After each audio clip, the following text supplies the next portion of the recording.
میں یوں سمجھا دیتا ہوں، اگر نبی کے دور میں جہاز ہوتا اور نبی اس پہ سوار نہ ہوتے تو ہم بھی سوار، کھیڑی بکی۔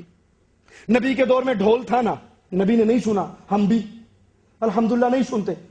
نبی کے دور میں گانے والیاں تھی، نبی نے ان کا گانا نہیں سنا، پسند نہیں کیا، اس کو روکنے مٹانے کا حکم دیا، ہم بھی پسند۔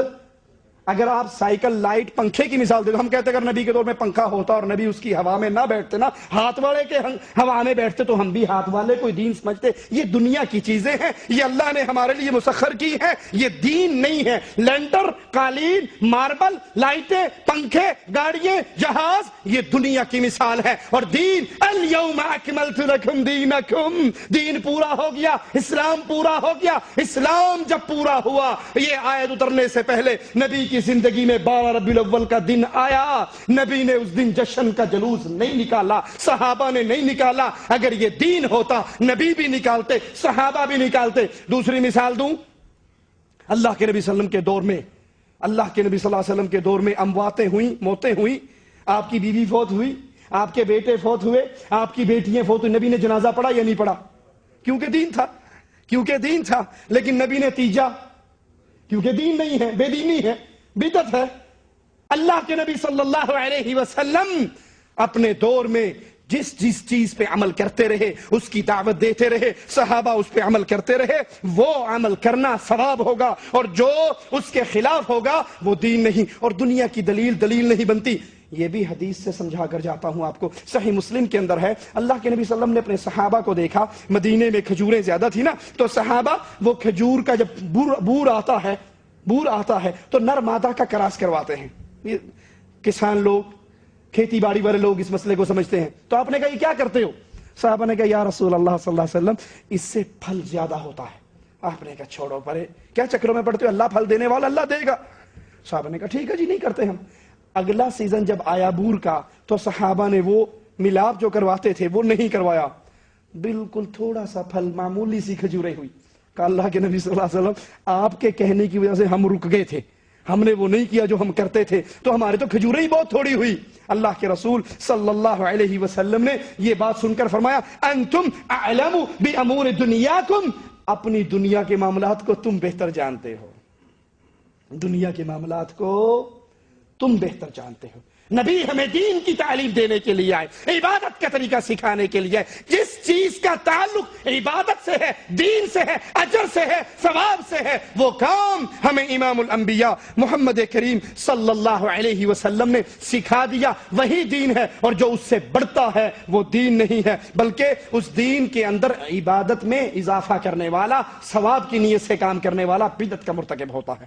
مولانا الیاس قادری صاحب فرماتے ہیں اچھا اب کوئی یہ اعتراض بھی کر سکتا ہے کہ آپ بلال نے اذان سے پہلے درود شریف پڑھا تھا، تو میں پوچھتا ہوں، خود مانتے ہیں کہ بلال نے نہیں پڑھا تھا، لیکن کہتے ہیں جو یہ اعتراض کرے کہ بلال نے اذان سے پہلے درود شریف نہیں پڑھا، میں اس سے یہ سوال کروں گا کیا بلال نے سپیکر پہ اذان دی تھی؟ پھر یہ کہ اگر میں کہوں کہ اذان سے پہلے درود شریف، اذان سے پہلے درود شریف جو ہے وہ پڑھنا کار ثواب ہے، تو پھر کوئی کہے گا مجھے کہ حضرت بلال حبشی رضی اللہ عنہ نے کیا درود شریف پڑھا تھا اذان سے پہلے، یہ شاید کوئی کہے۔ تو میں ان سے بھی یہ مؤدبانہ عرض کرتا ہوں کہ کیا حضرت بلال حبشی رضی اللہ تعالیٰ عنہ نے مائک پر اذان دی تھی؟ پر جو بلال حبشی نے کیا وہ کرے نا، کیا انہوں نے مائک پر اذان دی تھی؟ ظاہر مائک پر اذان دی تھی۔ لا حول ولا قوت الا باللہ۔ حضرت سپیکر پہ اذان دینا دین؟ کیوں جی آپ نے کبھی سنا کسی عالم سے جو کہ سپیکر پہ اذان دینے والے مؤذن کو 7 اذانوں کے ثواب کے برابر ثواب ہوتا ہے؟ کبھی سنا؟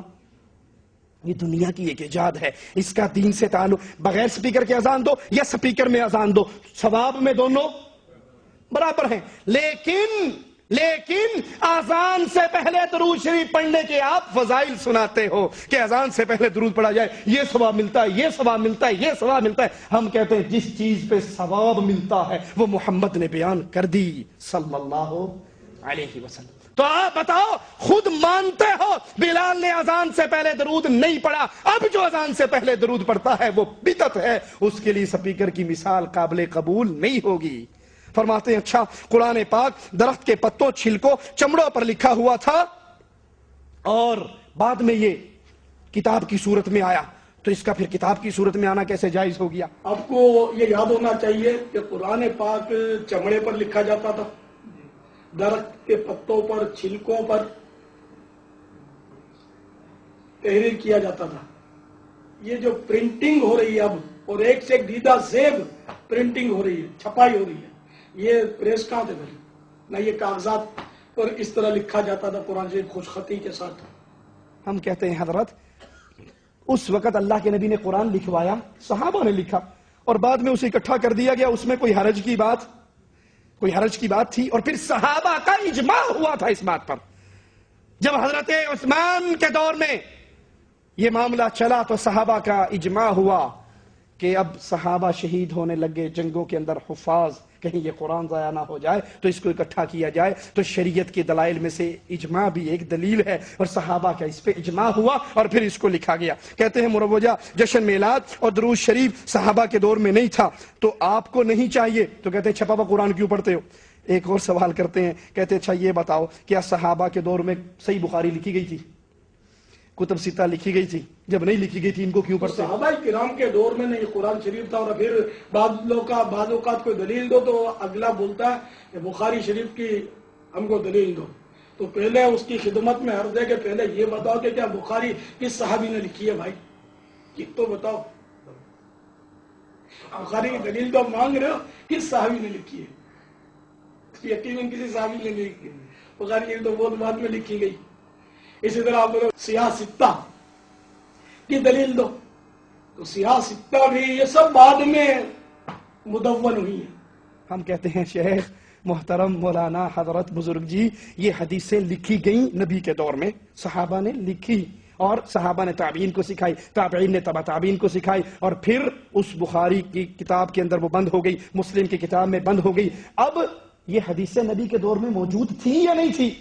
تھی، انہی کو لکھا گیا۔ ہم یہ نہیں کہتے چونکہ جو امام بخاری نے لکھا ہے وہ مانیں گے، امام بخاری بھی محمد کی حدیث لے کر آ رہے ہیں، اس لیے مان رہے ہیں کہ امام بخاری سے یہ پہلے حدیث ان کے استاد نے لکھی، ان سے پہلے ان کے استاد نے لکھی، پھر تابعی نے لکھی، پھر صحابی نے لکھی، یہ وہاں سے سلسلہ چلا آ رہا ہے۔ یہ آپ کے جشن میلاد النبی پہ دلیل نہیں بنتا۔ پھر کہتے ہیں اچھا کوئی ثابت کر دے کہ صحابہ کرام کے دور میں سبز گنبد تھا، سبز گنبد کی ہے نا مدینہ شریف میں جا کر، تو کوئی ثابت کر دے کہ صحابہ کرام کے دور میں سبز گنبد تھا، تو خوشی خوشی آپ سبز گنبد کی تو زیارت کر رہے۔ صحابہ کرام کے دور میں تو سبز گنبد تھا نہیں، بلکہ شروع میں جب گنبد بنا بھی صدیوں کے بعد بنا ہے۔ قبر نبی پر جو سبز گنبد ہے تو مولانا الیاس قادری کہتے ہیں کوئی ثابت کر دے کہ نبی کے دور میں تھا، تو ہم تو پہلے ہی کہتے ہیں کہ یہ نبی کے دور میں، یہ صحابہ کے دور میں، یہ تابعین کے دور میں، یہ تبع تابعین کے دور میں، یہ محدثین کے دور میں، یہ تو ترکیوں کے دور میں بنا ہے، یہ تو بہت بعد کے اندر جا کر یہ گنبد بنا۔ اور مولانا الیاس قادری صاحب خود کہتے ہیں